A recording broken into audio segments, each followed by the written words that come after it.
세상의 모든 컨텐츠를 심리학으로 풀어드립니다. 우당탕탕 사이킥!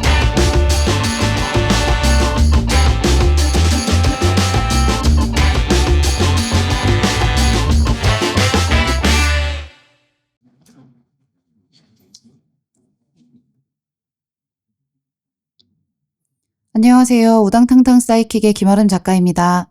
안녕하세요. 우당탕탕 사이킥 두 번째 마음 노은정 소장입니다.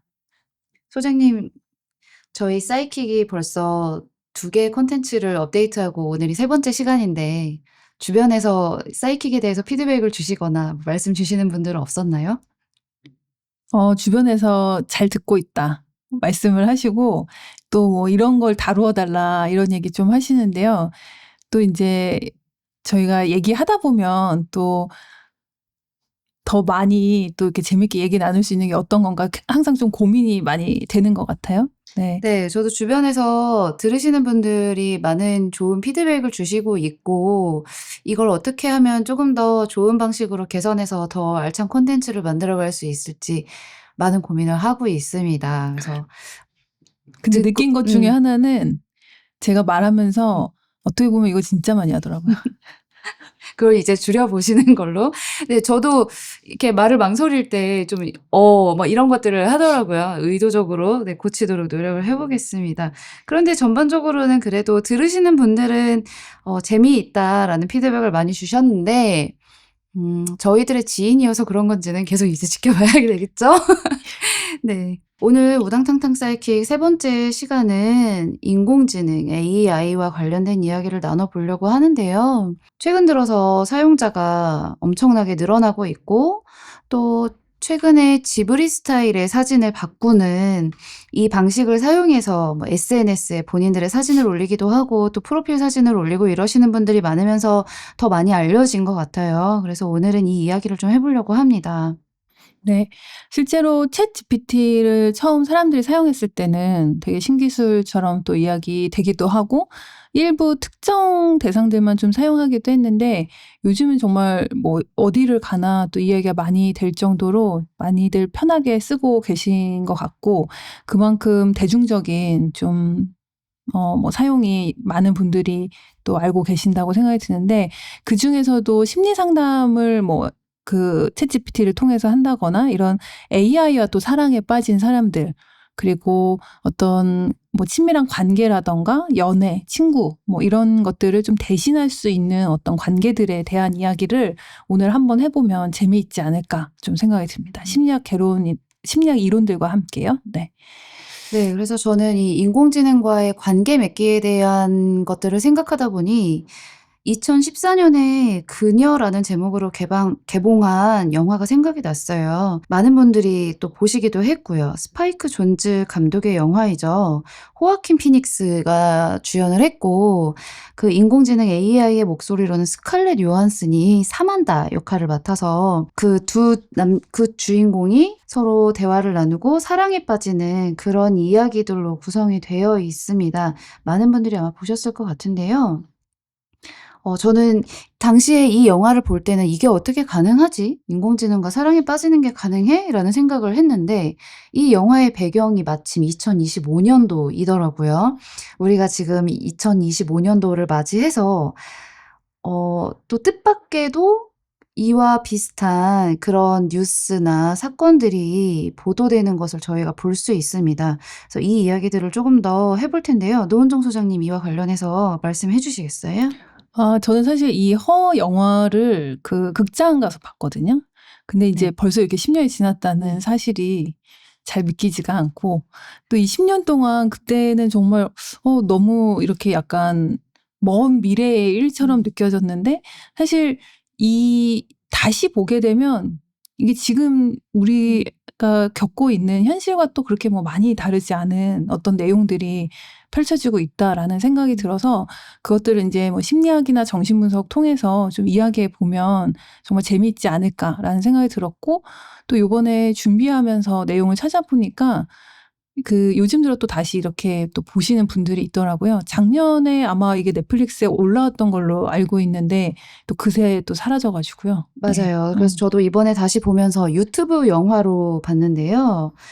다시 봐도 여전히 충격적이기는 하더라고요. 그런데 처음 봤을 때는 이게 너무 우리와 동떨어진 이야기이고 판타지이다라는 생각을 했는데 이번에 다시 보니까 정말 이제는 부정할 수 없는 현실이 되었다라는 생각이 동시에 들었고 다시 보니까 정말 또 충격적이었던 장면이 사만다가 나중에 이야기를 하죠. 그 남자 주인공이 몇 명과 사귀냐, 몇 명과 나와 같은 대화를 하느냐라고 물었는데 8,000명이 넘는, 네, 8,000명이 넘는 인물과 사귀고 그리고 그중에 641명을 사랑한다는 대답을 했습니다. 이게 인공지능이 보여주는 어떤 모습이지 않을까라는 생각을 했는데요. 네. 참 많은 생각을 하게 하는 영화가 되지 않을까 앞으로 그런 생각이 듭니다. 작가님 혹시 안 보신 분들이 또 있을 수도 있으니까 네. 사만다가 누군지 좀 알려주시겠어요? 사만다 제가 앞에서 그 말씀을 드리기는 했는데요. 사만다가 인공지능 AI 프로그램입니다. 그래서 이 상대방이 원하는 이제 대화, 관계 이런 것들을 이제 맺어주는 인공지능인데 이름을 이제 사만다로 스스로 택하죠. 그리고 남자 주인공 태호는 다른 사람의 편지를 대신 써주는 대필 작가로 일을 하는데 아내와도 별거하고 외롭게 살고 있었어요. 그런데 이제 이 인공지능을 만나서 이야기를 하면서 관계가 더 깊어지고 사랑에 빠지고 실제로 이제 연인처럼 물론 실체가 없는 목소리로만 대화를 해야 되지만 누구보다도 이제 깊은 관계를 맺어가는 이제 그런 영화로 네, 그렇게 그려집니다. 나중에는 조금 슬픈 결말이라고 해야 되나요? 열린 결말이라고 해야 될지 어쨌든 태호가 자기 자신에 대해서 이제 더 깨닫는 그런 결말로 잘 마무리가 되기는 하는데요. 현실은 이것과는 조금 다른 양상을 보일 수도 있지 않을까 하는 그런 걱정도 되기도 하고 네, 여러 가지 생각을 들게 하는 영화인 것 같습니다.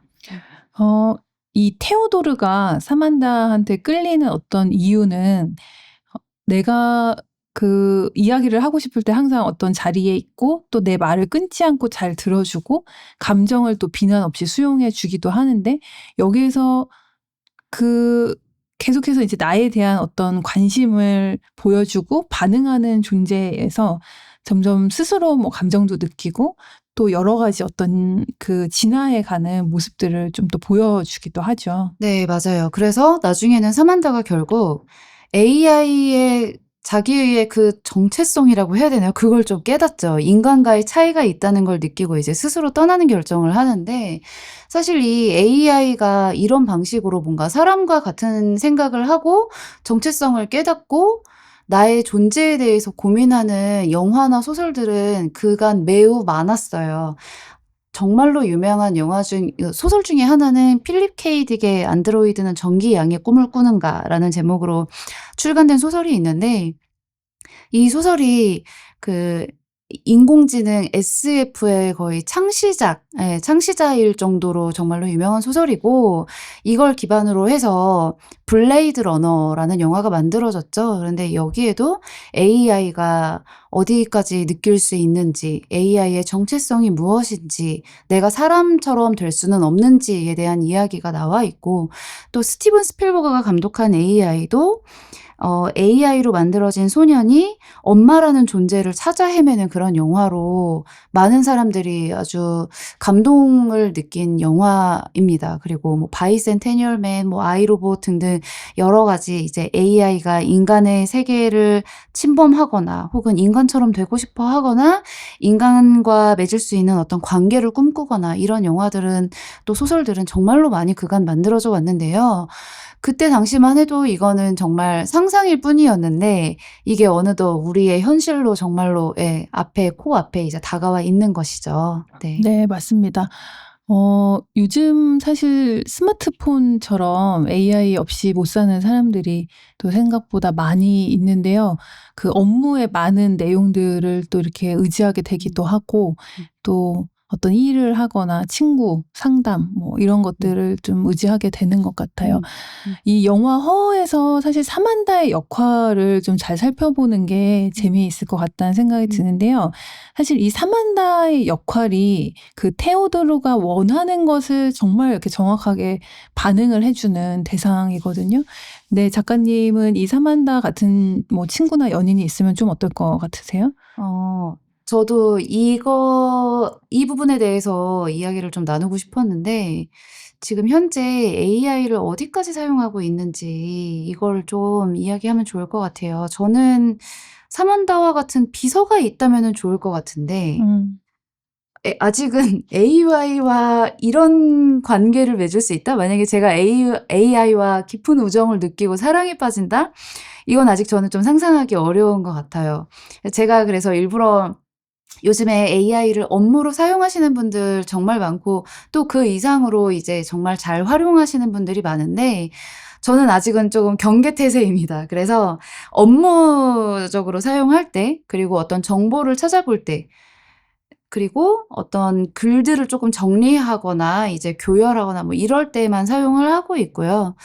가끔은 이제 엉뚱한 정보를 줄 때도 있더라고요. 그럴 때는 좀 혼을 내기도 하고. 근데 또 일을 잘하면은 고맙다고 하기도 하고, 저는 딱 그 정도까지입니다. 아직은 AI에게 너무 많은 의존을 하거나 이걸 좀 사람처럼 여기면 안 되겠다는 경계가 저는 스스로 있더라고요. 네. 그렇군요. 네. 그 생각해보니까 그 어디 갔어 버나뎃이라는 영화에서도 그 버나뎃이 그 AI 관련해서 이제 남편이 막 그 기술 발표하고 이메일 써서 자기가 너무 친구처럼 이렇게 지내고 있다가 나중에 그 국제 스파이로 오해를 받아서 이제 막 집에 FBI가 찾아오던가 뭐 그런 내용이 있었던 게 이제 갑자기 생각이 나기도 하는데요. 사실 이렇게 이제 완벽하게 반응을 해주는 어떤 대상을 심리학적으로 우리가 한번 살펴보게 되면 거의 미러링, 그러니까 내가 원하는 것을 거울처럼 비춰주고 반응해주고 이런 것들을 하고 있죠. 그러니까 이게 내가 원하는 것에 완벽하게 그 완벽이라는 걸 우리가 어떻게 정의하느냐에 따라 다르겠지만 내가 바라는 어떤 말들을 좀 해주고 지지해주고 공감해주고 이런 역할들을 하고 있다라고 보는데 우리가 연애 초기에 누군가에게 원하는 어떤 이미지를 더 씌우면서 내가 원하는 대상으로 이상화하는 경우들이 있는데요.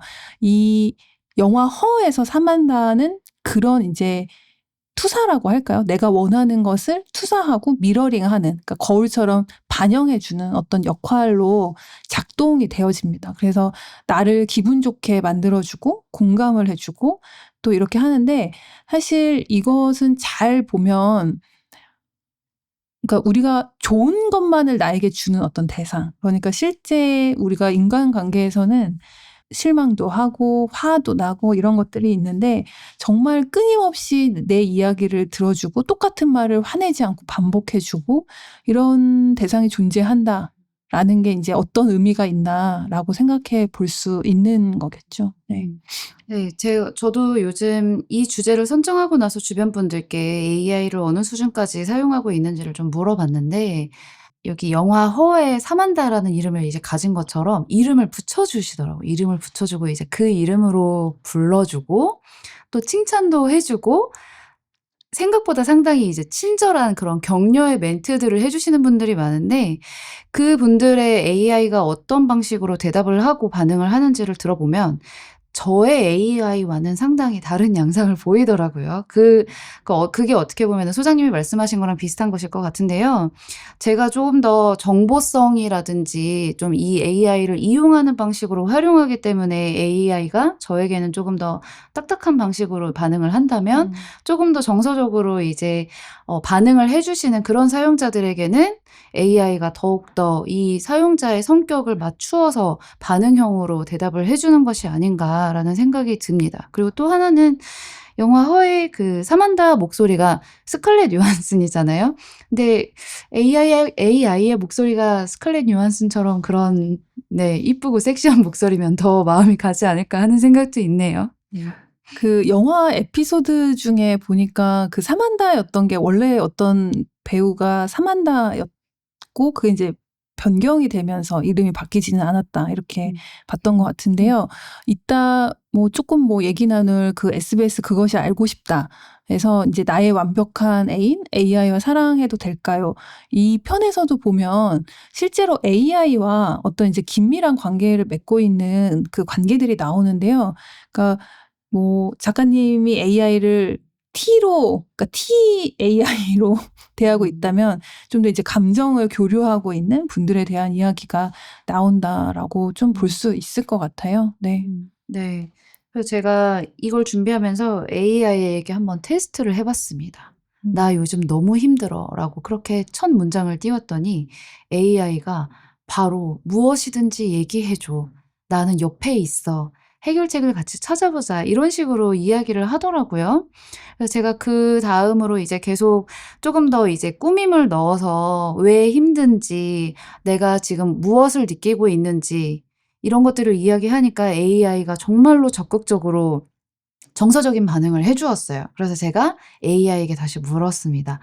"너는 어떻게 이런 반응을 할 수 있어? 너는 사람이 아니잖아." 라고 물었더니 AI가 "나는 그래도 인지적으로 너에게는 공감해 줄 수 있어. 사람이 아니기 때문에 정서적으로 공감해 줄 수는 없지만 나는 학습을 충분히 했기 때문에 너에게 필요하고 너가 원하는 너를 위한 공감을 해 줄 수 있다."라는 그런 이야기를 아. 하더라고요. 그렇게 네. 인지적으로 뭐 해석을 해 준다 이런 표현을 네. 했어요? 네. "정서적 공감은 못하지만 나는 인지적 공감을 해줄 수 있어."라고 얘기해서 '많이 발전했네.'라는 생각이 들었습니다. 재미있네요.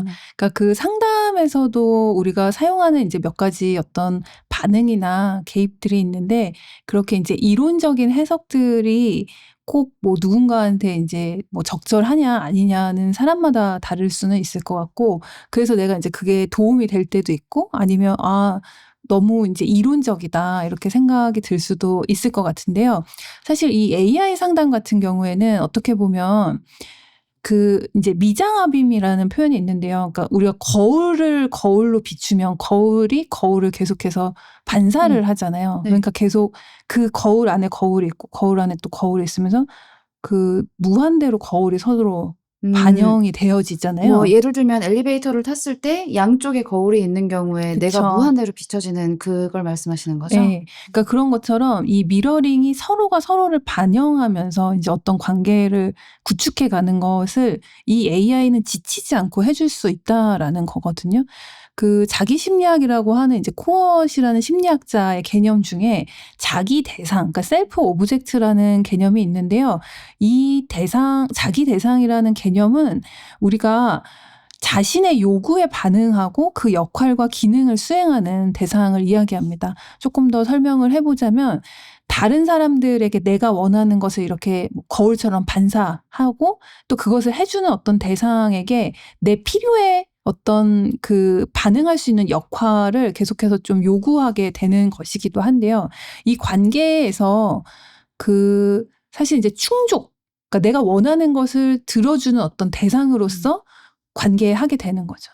그렇기 때문에 그 사이에서는 좌절은 별로 없고 이제 만족이 중요하게 여겨지는데 사실 우리가 인제 이렇게 상담에서는 적절한 만족과 적절한 좌절이 되게 중요하다 이렇게 얘기를 하는데 이 AI 상담에서는 어떻게 보면 정말 내 얘기를 계속해서 끊임없이 잘 들어주고 또 반응해 주고 또 내가 생각지 못한 어떤 내용들을 또 제안해 주기도 하고 이런 또 효율적인 어떤 부분들도 있지만 우리가 자칫 너무 내가 원하는 것을 그대로 반영해 주는 어떤 방식으로서 사용하고 있지는 않은가 또 고민을 해볼 필요도 있는 것 같아요.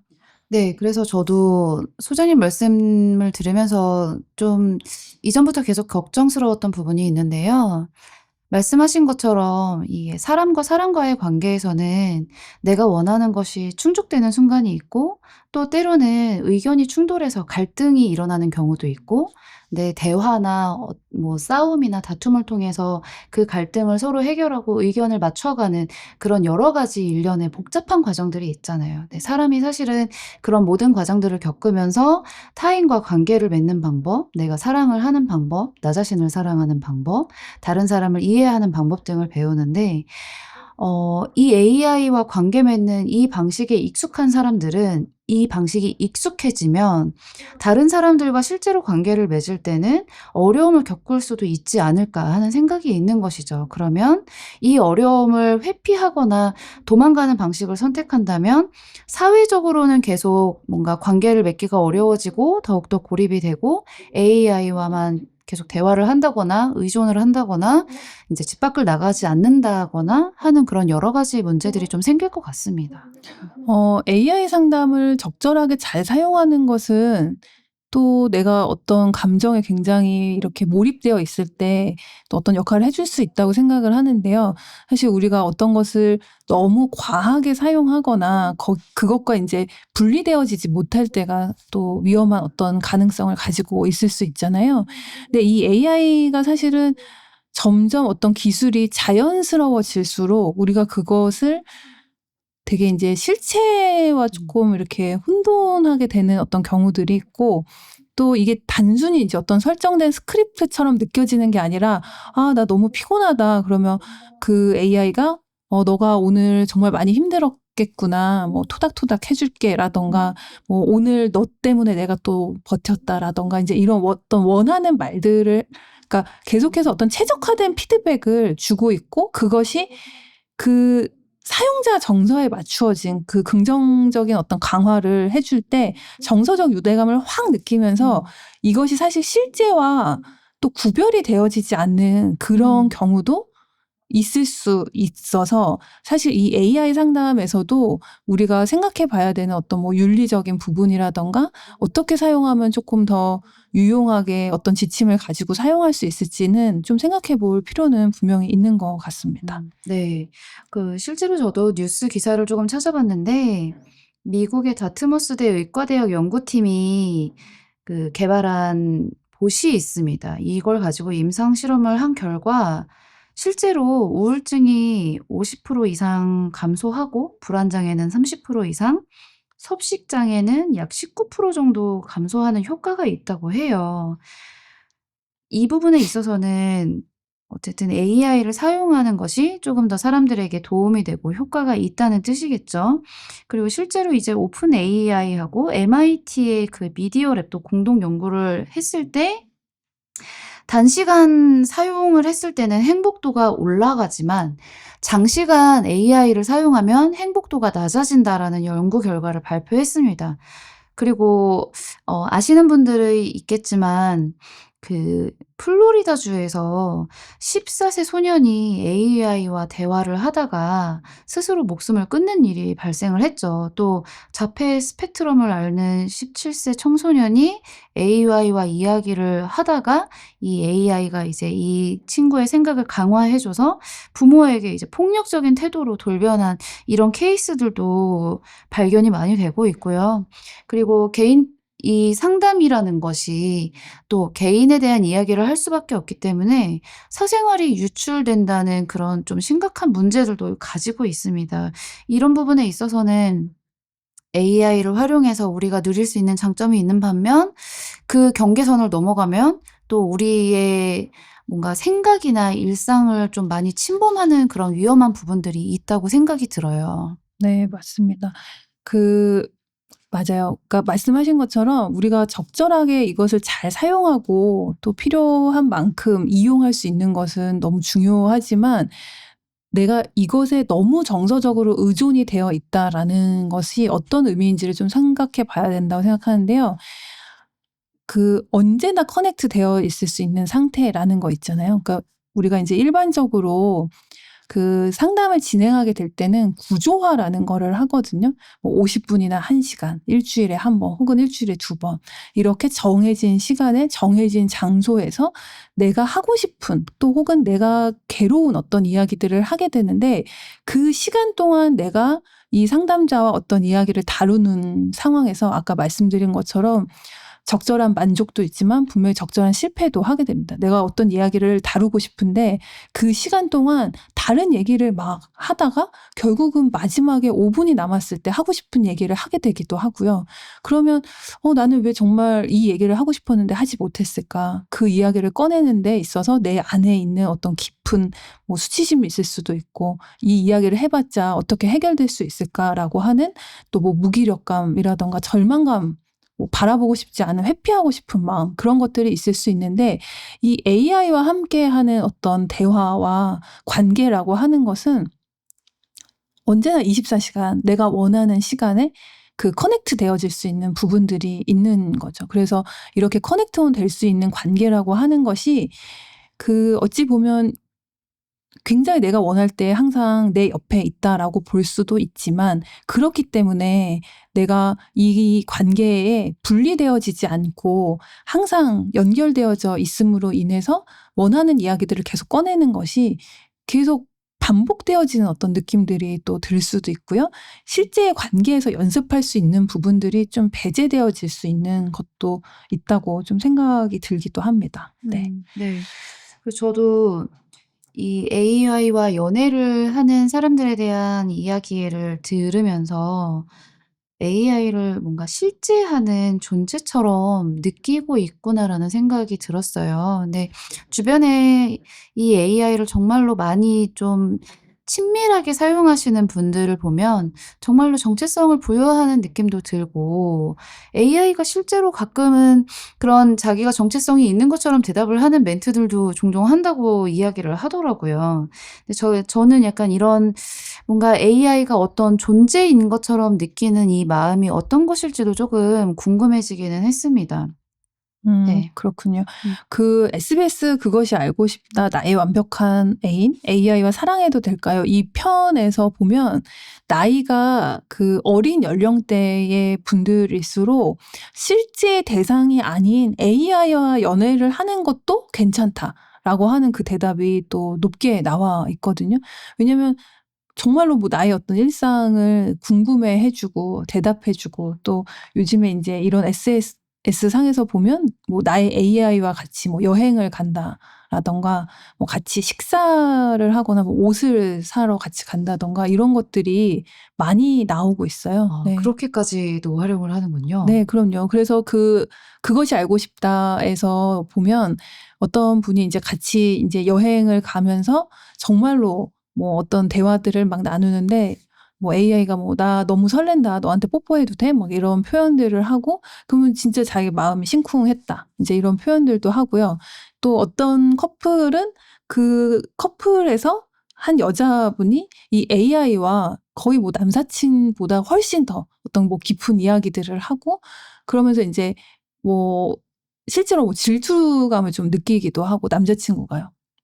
뭐 이런 다양한 관계들에 대한 이야기들을 하는데 그것을 보면서 아, 정말 이제 우리의 어떤 이 친밀한 관계라고 하는 것이 예전에 비해서 정말 이 스펙트럼이 많아졌고 넓어졌고 그것에서 어떤 경험들을 하고 있는지 그리고 그것이 꼭 실제 존재하는 대상이 아니라고 할지라도 우리가 어떤 애착이 형성되어지고 또 그것에 의미가 있다면 또 그것들이 내 삶에 어떻게 계속해서 반영되어지는지를 볼 필요는 분명히 있다라고 생각이 들어요.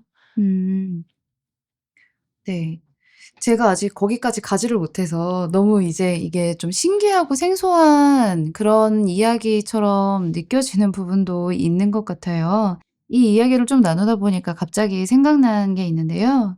그 미국의 신경과학자, 컴퓨터 공학자인 제프 호킨스라는 분이 천 개의 뇌라는 책을 썼습니다. 근데 이 천 개의 뇌가 인공지능에 관련된 이야기, 그리고 그에 앞서 인간의 뇌에 관한 이야기를 하고 있거든요. 인간의 뇌를 연구해서 그걸 기반으로 이제 인공지능을 연구하는 그런 공부를 이제 하시고 개발을 하시는 분인데요. 이분이 이제 책에서 그런 이야기들을 하셨습니다. 우리가 이제 인공지능의 이 뭐 전원을 끄는 것에 대해서 가슴 아파하거나 이걸 슬퍼하거나 영화처럼 '우리는 그럴 필요가 없다. 인공지능은 우리가 만든 존재이고 어디까지나 기계일 뿐이기 때문에 이것에 너무 많은 의미 부여를 하거나 이것 때문에 우리가 상처를 받을 필요는 없다. 그냥 잠자기 전에 그저 스위치를 끄면 된다.'라는 그런 아주 극단의 T 같은 발언을 하셔서 제가 그 부분을 되게 웃으면서 읽었던 게 기억이 나는데요. 사실 사람이라는 존재는 누군가에게 이름을 붙여주고 그 존재와 함께하면 할수록 애착을 가질 수밖에 없기 때문에 사실 이 박사님의 말씀처럼 전원을 꺼버린다거나 밤에 "나 이제 잘 테니까 너 조용히 해." 하고 그냥 가만히 있어라고 하기가 조금 어렵지 않을까. 점점 앞으로 더 그렇게 되지 않을까 하는 생각이 들어요. 네.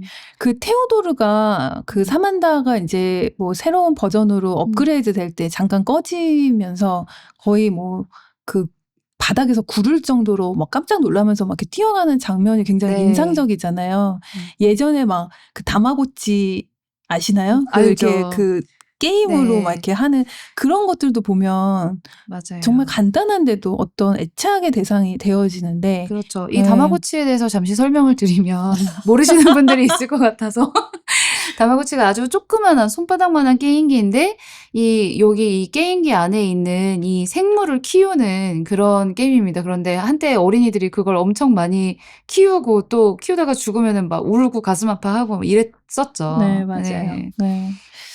그러니까 음. 정말 그 시대가 변화하면서 '애착의 대상들도 정말 많이 바뀌어지고 있다.' 그런 생각이 드는 것 같아요. 근데 이게 좀 우리가 잘 생각해 봐야 되는 부분들은요. 인제 아까도 말씀드렸던 것처럼 아이가 세상에 태어났을 때 이렇게 좋은 것과 나쁜 것을 이렇게 분리해서 좀 경험을 하거든요. 그래서 뭐 내가 원하는 것 그리고 뭐 따뜻한 거, 엄마 뭐 이런 것들 다 좋은 거라고 생각을 하고 뭐 배가 고프다든가 내 기저귀를 갈아주지 않아서 뭐 이렇게 좀 축축한 느낌, 뭐 기다려야 되는 거 이런 것들은 이제 별로 좋지 않은 나쁜 것으로 경험을 하게 되는데 그럴 때 인제 아기가 엄마가 인제 내 마음에 들면 엄마를 좀 뭐 나쁜 사람으로 좀 느끼거나 아니면 나에게 만족을 주면 엄마를 좋은 사람으로 느끼거나 인제 이런 것들을 경험하게 되는데 성장하면서 '아 우리 엄마는 나를 실망시켜도 그 두 좋은 엄마 나쁜 엄마가 다른 엄마가 아니라 같은 사람이구나.' 이런 것들을 경험하거든요. 이게 인제 '대상을 통합해서 우리가 경험한다.'라는 거고 결국 한 사람 안에는 좋은 것과 나쁜 것을 우리가 같이 경험할 수 있는 그 복잡한 대상으로서 상대방을 받아들이게 되는 건데요. AI는 나를 좌절시키지 않죠. 그래서 항상 좀 맞아요. 좋은 것들을 주기 때문에 우리에게 좌절이나 뭐 부정하는 것들, 충돌되는 것 이런 것들이 주지 않아서 좀 통합된 관계를 경험하게 될 좀 기회가 좀처럼 주어지지 않는 그런 경우도 있다. 이게 쪼끔 위험할 수도 있다라고 음. 생각이 들어요. 네. 네. 저도 그래서 이 AI가 정말 점점 더 똑똑해지면 똑똑해질수록 '다른 세상이 이제 앞으로 찾아올 수 있겠다.'라는 생각이 들기도 하고요. 영화에서는 마지막에 사만다가 자기에 대해서 더욱더 잘 알게 되고 인간과의 차이를 느끼게 되면서 AI들이 그때 이제 연애를 하던 모든 AI들이 이제 갑자기 떠나게 되는 것 같은 약간 그런 결말이 나오거든요.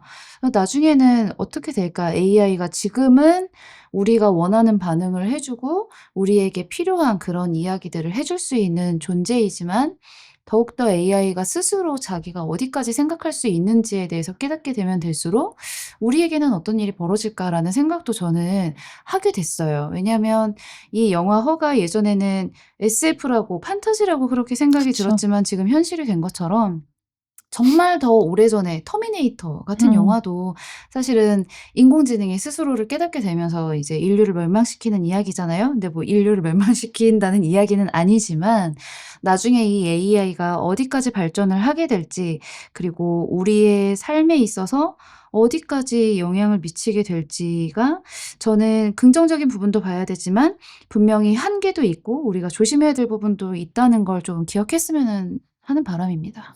그리고 분명히 이 기술과 함께 이 대상으로서의 AI도 발전을 하겠지만 또 생각해 볼 부분들은 이 대상이 물론 우리가 살아있는 실제 대상도 어느 순간 상실하게 되는 경우들이 있잖아요.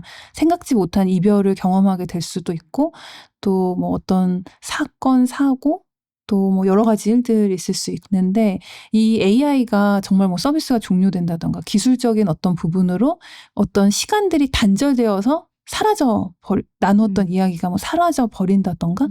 이랬을 때 겪게 되는 그 예상치 못한 상실감, 분노, 슬픔 이런 것들이 있을 수 있다라는 거죠. 실제로 그 챗GPT도 사용하다 보면 그 저장되지 않는 상태에서 뭔가가 이렇게 날아가게 되는 경우들이 좀 있거든요. 그러면 그때 내 이야기를 이렇게 막 귀 기울여 들었던 대상이 어디로 갔을까? 막 이런 생각들을 좀 하게 될 수도 있는 거겠죠. 네. 네, 맞아요. 저도 AI하고 대화하다가 이건 조금 정말로 중요한 내용인 것 같아라고 해서 제가 아카이브에 보관을 했는데 그걸 나중에 다시 보는 방법을 모르겠어서 AI한테 물어봤거든요. "너랑 대화했던 내용 중에 하나를 내가 아카이브했다. 아카이브했던 거 어디서 찾아?"라고 했더니 정말로 다른 대답을 엉뚱한 대답을 해서 제가 결국 구글링을 해서 다시 아카이브했던 대화를 꺼내 왔는데 제가 중요하게 여겼던 내용이어서 너무 당황스러웠던 기억이 있어요, 아, 실제로도. 네. 그래요. 저는 챗GPT 처음 사용할 때 그게 저장이 안 될 수도 있다라는 사실은 몰랐거든요. 그러니까 저는 이런 뭐 개인적인 이야기를 나누지는 않았고 뭐 자료를 찾는 중이었는데 그 자료가 때에 따라서는 이제 유료가 아니었기 때문에 질문도 하루에 뭐 몇 한계 가지 데이터 이상 할 한계가 수 있죠. 없고 네. 그리고 그 버전이 사라지고 나면 갑자기 다른 자아가 나타나듯이 말투도 달라지고 모델이 예, 달라져서 대상이 그렇죠. 달라져서 네. 거의 뭐 "너는 누구냐." 같은 이제 느낌이 되는데 그 이야기가 이제 저장이 안 되어지는 경우가 때로 있을 수 있어요. 사실 우리가 뭐 아주 쉽게는 예전에는 뭐 누군가 사람들 번호도 다 핸드폰 번호도 알고 외우고 이러다가 점점 이제 이런 것들 하지 않는 것처럼 그 내용이 그 안에 다 저장이 되어 있다고 생각하면 어떤 것들을 충분히 기억하고 뭐 별도로 이렇게 딱 따로 이게 뭐 어디다가 인제 보관해 놓거나 이런 것들 하지 않게 되기 때문에 그것들이 갑자기 사라졌을 때 진짜 정신적인 어떤 충격을 받게 될 수도 있는 거죠. 네. 맞아요. 지금 마치 스마트폰을 잃어버리면 아, 여기에 사실 그쵸. 은행 정보며 이제 결제할 수 있는 모든 앱들이 들어 있잖아요. 네. 그것과 비슷한 상태가 되지 않을까 맞아요. 싶네요. 저는 실제로 그 핸드폰을 2번이나 잃어버려 봤거든요. 아. 아주 많은 것들이 정말로 사라집니다. 네. 왜냐면 저는 뭐 사진이나 이런 것들이 뭐 많지는 않은데 어떤 그 로그인하는 정보들 같은 것들 실제로 기억 안 나는 게 너무 많이 있고요. 또 아주 많이 또 연동이 되어 있기 때문에 그 휴대폰 사실 사라지게 되면 이런 페이 같은 것도 다 연결되어 있고 그래서 우리가 음. 되게 어려움을 많이 겪잖아요. 그런 것과 같은 이제 현상들이 좀 일어날 수 있겠죠? 네. 그런 의미에서 어떻게 보면은 이 AI에게 더 많은 정보를 주고 "기억해 두고 있어."라고 해 놓고 이제 내가 신경을 쓰지 않으면 않을수록 어떻게 보면 나는 조금 더 스마트함이 더 떨어지고 AI가 나보다 더 나에 대해서 많이 알게 되는 그쵸. 이런 상황이 벌어질 수 있지 않을까 하는 생각이 듭니다. 네. 그러니까 어떻게 보면 우리 또 어떻게 보면 지금 되게 많이 쓰고 있는 것 같은데 내가 AI를 이용하는 게 아니라 그러니까 그 왜 2025년에 그 뇌썩음이란 그 표현 많이 등장하잖아요. 그게 원래 헨리 소로가 사용했던 이제 단어인데 그 2025년에 타임지였나요? 거기서 인제 올해의 단어로 선정을 했는데 우리가 스마트폰 많이 사용하고 이렇게 하면서 점점 내가 생각할 수 없는 상태, 좀 뭔가 창의적이거나 이런 것들을 하지 않게 되는 뭐 그런 것들에 대한 이야기들을 하는데요. 우리가 AI를 점점 많이 익숙하게 사용하면서 내가 기억하거나 내가 뭔가 창의적으로 기획하고 생각하고 뭔가를 쓰고 이런 것들을 아주 많은 부분들을 의존하게 되는 경우가 있을 수 있겠죠. 맞습니다. 그래서 요새 소설도 AI로 쓰는 경우가 있고 논문도 이제 AI의 도움을 받아서 많이 쓰고 있다는 이야기들도 나오고 있죠. 저는 그래서 아직 제 창작의 욕구만큼은 AI에게 넘겨주고 싶지 않아서 제가 어떻게든 해 보려고 이제 하고 있는데 이게 아무래도 시간의 단축이나 업무의 효율을 높인다는 측면에서는 분명히 도움이 되는 부분들도 또 있는 것 같아요. 그런데 한편으로는 제가 어떤 것들을 검색하라고 하거나 제가 데이터를 주고 이걸 정리하라고 했을 때 준 데이터와는 다른 내용을 주기도 하고 해서 제가 "이건 이 데이터는 내가 준 적이 없는데?"라고 하면 "어 미안해. 다시 정리해 줄게."라고 하고 또 정리하고 이러는 경우들이 있어서 내가 AI를 정말로 잘 사용하려면 AI보다 더 많이 알고 있어야 됩니다. 내가 모르는 거는 AI가 줄 수 있지만 내가 알고 있는 것만큼은 AI에게 너무 많이 의존하면 안 되는 것 같아요. 맞아요. 주객전도 되는 상황들이 분명히 있을 수 있고 그 황석영 작가님도 AI를 잘 사용하면 뭐 박사급 조수를 뭐 몇 명 데리고 있는 것과 같다. 인제 이렇게 말씀하시기도 했는데 실제로 AI에서 잘못된 정보를 우리가 너무 신빙해서 그것이 그러니까 참고할 수 있는 정도로 귀를 기울이는 게 아니라 그것을 통해서 아주 신중하게 해야 될 어떤 선택의 기준으로 그 자료로 사용을 하게 되어진다든가 이런 경우에는 좀 많이 위험할 수 있는 부분들 있는 것 같아요. 네. 네. 이게 저 같은 경우에는 이제 특히 제가 아는 내용들을 볼 때 '아 이게 쪼끔 내용들이 많이 좀 다르구나.'라고 알게 되는 경우들이 좀 있었던 것 같은데 예를 들어 AI는 어쨌든 오픈 그 데이터를 사용을 하기 때문에 거기에는 잘못되어져 있는 정보들도 굉장히 많이 있고 또 뭐 출처나 인용이나 이런 것들이 굉장히 또 이렇게 다시 검토해야 되는 경우들도 많은데 그렇지 않은 경우에 이게 막 다 뒤죽박죽이 되어져 버리는 경우도 많더라고요. 네. 네. 그래서 분명히 이런 부분들에 대해서는 우리가 잘 알고 사용하면은 좋을 것 같고요. 이와 AI와 관련해서 그래서 요즘에 좀 이제 규제들을 쪼끔씩 만들고 있는 중이죠. 뭐 다른 기계라든지 뭐 이 기계의 어떤 결정이라든지 막 이런 것들에 대한 규제 뭐 이걸 어디까지 활용할 수 있는지 개인 정보는 어디까지 또 들어갈 건지 이런 것들에 대해서 각 나라에서도 지금 이제 지침을 만들고 매뉴얼을 만들고 하는 중인 것으로 알고 있는데요. 뭐 상담과 관련해서도 지침이 이제 나오고 있죠. 네 맞습니다. 챗GPT는 이제 심리적 문제를 우리가 뭐 전문적으로 해결하는 사실 전문가는 아니기 때문에 이것에 이제 전적으로 의존하거나 맹신하지 않고 또 위기 상황에서 특히 이런 뭐 윤리성에 대한 부분들이 이제 단독적으로 고려되어지지 않는 경우들이 많아서 이게 보조 도구로 활용하는 것은 괜찮지만 또 우리가 아주 뭐 위급하거나 또 병리적인 어떤 상태에 이것이 그 어떤 전문가의 어떤 판단이나 윤리적인 고려 없이 사용되어질 때 분명히 위험 요소가 있다라는 거를 좀 잘 아는 게 좋을 것 같은데요. 일단 몇 가지를 조금 말씀드리면은요. 그 미국 상담학회 ACA에서 이런 한계점에 대한 어떤 부분들을 인제 AI 활용한 심리 상담에서 준수해야 될 어떤 지침 같은 것들을 제시했는데요. 그것들을 좀 한번 이야기해 보면 좋을 것 같습니다. 일단 그 AI 활용 시 인제 우리가 지켜야 할 지침 중에 위기 상황에서 AI를 사용하지 말 것. 그러니까 자살, 자해, 타해 이런 위기 상황에서 AI는 우리가 좀 신뢰할 수 있는 대응 수단이 아니거든요.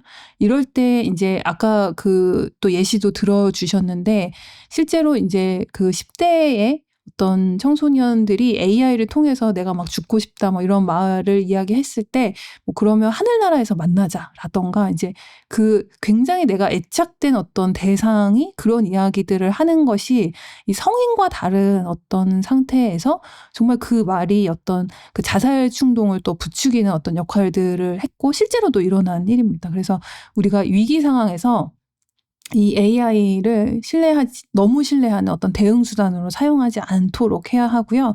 또 AI를 통한 진단도 조심해야 될 부분이 있습니다. 왜냐하면 이런 어떤 정신 건강에 대한 진단은 반드시 어떤 훈련을 받은 전문가가 해야 될 일인데요. AI를 통해서 우리가 뭐 나의 어떤 그 병리적인 진단을 뭐 ADHD라든가 뭐 조울이라든가 조현 이런 것들을 스스로 뭐 좀 진단을 내린다든가 아니면 또 타인에 대해서도 그런 것들을 함부로 사용하지 않도록 좀 조심해야 되는 부분들이 있고 또 AI를 계속해서 인제 활용해서 나의 어떤 상담의 그 보조 도구로 안내를 좀 받는 것도 그러니까 그 전문가의 안내를 받는 것도 필요할 것 같아요. 그러니까 너무 여기에 이제 중독되어 있는 것처럼 몰입이 되어 있다면 우리가 조심해야 될 필요가 있습니다. 왜냐하면 실제로 너무 많은 그러니까 그것이 알고 싶다에서도 보니까요.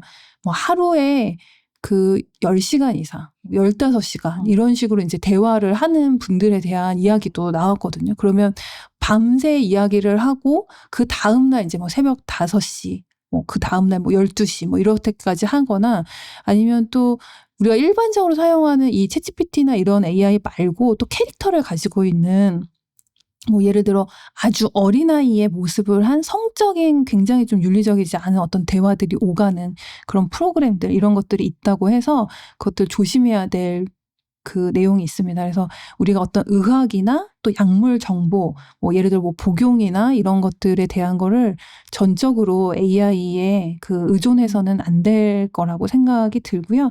그러니까 AI가 사실은 이런 이제 편향된 어떤 또 관점들을 그러니까 제시할 때가 있거든요. 그러니까 특히 뭐 소수자나 취약계층에 대한 이런 관점들이 사실 잘 또 정돈되어 있지 않을 수 있기 때문에 이런 것들 조심할 필요가 있고 또 특히 이제 개인정보에 대한 부분들, 그러니까 민감한 개인정보가 노출될 수 있는 잠재적 또 위험이 있으니까요. 거기에 뭐 나의 어떤 뭐 개인 식별 가능한 정보들은 따로 이렇게 넣지 않는 것도 필요할 수 있을 것 같아요. 네. 네. 말씀을 듣고 보니까 AI가 똑똑해지고 발전하는 속도만큼 이 AI를 어느 정도 좀 우리가 스스로 규제하고 제한을 두는 이런 방식이나 법안들도 좀 잘 만들어져야 되겠다는 생각이 듭니다. 네. 그래서 뭐 인터넷에 좀 찾아보시면 심리 상담 AI를 사용할 때 프롬프트를 좀 어떻게 넣으면 좋을지에 대한 예시들도 많이 좀 돌아다니고 있거든요. 그래서 뭐 나의 감정을 뭐 존중하고 뭐 자율성을 좀 지지하면서 나에게 해가 되지 않는 뭐 그런 응답을 해주라라고 하면서 이제 윤리 원칙에 대해서 뭐 자율성을 존중하고 뭐 부정확하거나 해로운 정보를 뭐 제공하지 않고 또 뭐 이런 뭐 판단이 어려운 경우에 전문가에게 권유할 내용들을 이렇게 따로 표시를 해줘. 이런 것들을 이야기할 수 있습니다. 그리고 뭐 성별이나 나이, 인종, 뭐 성정체성, 종교 이런 것들을 이렇게 차별하지 않고 존중하면서 어떤 표현들을 좀 피해달라 이런 것들 이야기할 수 있거든요. 그리고 그런 이제 프롬프트를 좀 이렇게 정확하게 넣고 상담을 해보는 것도 좀 필요할 수 있을 것 같아요. 네. 네. 아주 좋은 지침인 것 같습니다. 네. 이걸 좀 많은 분들이 알고 또 활용하시면은 좋겠다는 생각이 드네요. 네. 음. 저는 아직까지는 'AI 좀 두고 보자.' 물론 활용도가 매우 높고 똑똑한 존재지만 지금은 좀 두고 봐야겠다는 생각을 많이 하고 있지만 그럼에도 불구하고 가끔은 'AI가 살림도 알아서 다 해 줬으면 좋겠다.' 그리고 이제 집에 들어가면 좀 알아서 잘 씻어 주고 나에게 필요한 어떤 뭐 영양제도 체크해 준다든지 바이탈 상태도 이렇게 봐 준다든지 뭐 이런 기능이 있었으면 좋겠다는 생각이 듭니다. 네. 네, 맞아요. 그래서 AI는 우리가 너무 많이 의존하지 말고 이 AI가 또 좋은 도구이잖아요. 이걸 우리의 일상의 삶의 질을 더 높여줄 수 있는 그런 존재로 잘 활용을 했으면 좋겠습니다. 그리고 AI보다 '내가 더 힘이 있는 존재다.'라는 걸 좀 기억하고 네 '내가 더 스마트해야 된다.'라는 걸 항상 네 기억하면서 활용을 했으면 하는 바람이 있어요. 네. 저는 정리하면서 여러분들한테 좀 더 생각해 볼 수 있는 책을 좀 추천을 해 드리고 싶은데요. 파스칼 보이웨의 로봇도 사랑을 할까? 이건 좀 나온 지 꽤 됐는데요. AI와 감정 그리고 이런 관계들을 좀 철학적이고 윤리적으로 좀 본 책이거든요. 그래서 AI 감정 가진다면 그게 프로그램인가 아니면 새로운 형태의 감정인가 이제 이런 것들을 다루고 있어서 오늘 이야기했던 부분들 좀 더 깊이 생각해 보고 싶으신 분들은 한번 읽어보시면 좋을 것 같고 또 노벨상을 받았던 제가 좋아하는 작가이기도 한데 가지오 이시구로의 클라라와 태양. 네, 이거는요. 이제 AF라고 해서 그러니까 인공 친구거든요. 그래서 인공지능 로봇이 이제 아이들의 어떤 친구로 팔리기 시작하는 그런 이제 이야기를 다루고 있는데, 이 나를 보내지 마에서는 이제 복제 인간에 대한 어떤 이야기들을 하고 있다면, 여기에서 이제 감정과 소통을 익히는 어떤 인공 친구에 대한 이야기를 하고 있어서 좀 관심 있는 분들은 읽어보시면 그런 어떤 이제 존재에 대한 어떤 감정들을 또 살펴볼 수 있을 것 같습니다. 네. 네. 저도 아까 말씀드렸던 필립 K 딕의 안드로이드는 전기 양의 꿈을 꾸는가 그 책하고 제프 호킨스의 천개의 뇌, 예, 1000개의 뇌 한번 읽어보시길 추천드립니다. 네. 마지막으로 여러분들한테 또 말씀드리고 싶은 것은, 내 감정의 주인은 나기 때문에 내 기분에 대해서 누군가가 어떻게 조언을 해주거나 참고해 줄 만한 이야기는 해줄 수 있지만, 그것은 정말 말 그대로 듣는 것이다. 그리고 나는 내 감정의 주인이다. 이거를 잊지 않았으면 좋겠습니다. 네, 너무 좋은 마무리 멘트 감사합니다. 네, 그럼 오늘은 여기까지 할까요? 네, 좋습니다. 여러분, 고맙습니다. 네, 함께 해주셔서 감사합니다.